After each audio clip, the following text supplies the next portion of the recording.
I've just got a DM on Instagram, and the question was, do you need to buy property in a limited company? So in this video, guess what we're going to talk about?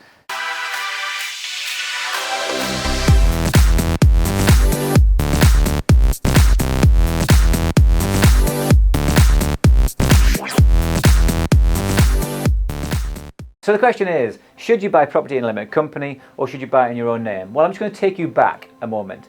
In the past, people bought all their property in their own name, me included, and so because it was just the obvious easy thing.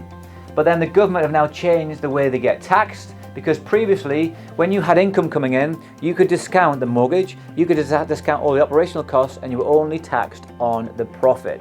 So let's say you made £100 profit per house, that's only £1,200 you'd be taxed on. But guess what? The government now, because of something called Section 24, has now made that you're going to be taxed on all of your income. So if your mortgage is £300 or £200 and your operational cost is £100, you're getting taxed on all that too. You can't discount it. Isn't that insane? So that means that you might be getting taxed on £1,200 previously, but now they're getting taxed on the full amount. That might be £6,000. But you might be in just below a 40% tax bracket as a personal income. So that might dip you into the higher tax bracket. Well, that's good because you're now losing 40% of your gross income. Boom. That's a no from me. So because of that, me included, we're buying property in our limited companies because it's more tax efficient, because you don't get taxed the same. So the key thing is, go and speak to your tax advisor, your accountant, to work out what's the best model for you. Because if you only want to buy one property, it might mean nothing to just buy it in your own name, because there are advantages.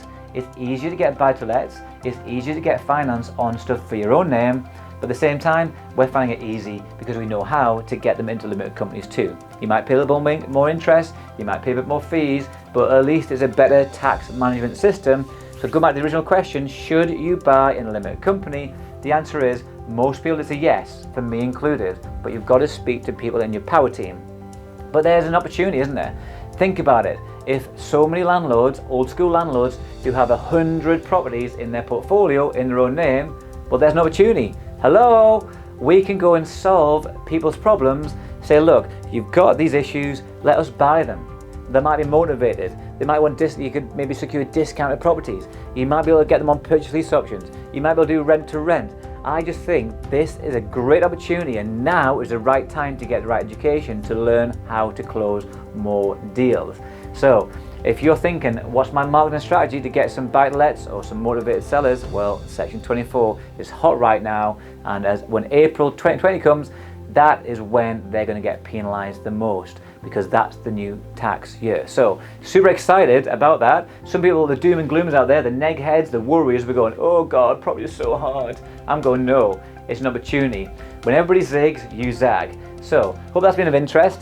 I know this stuff changes lives, it's changing our mentees' lives, and why not join us at one of our free events? I teach you how to do the ABCs of property investing. You come and get to know us at our property, wealth and cash flow course. We've got them in Newcastle, London and other places across the country.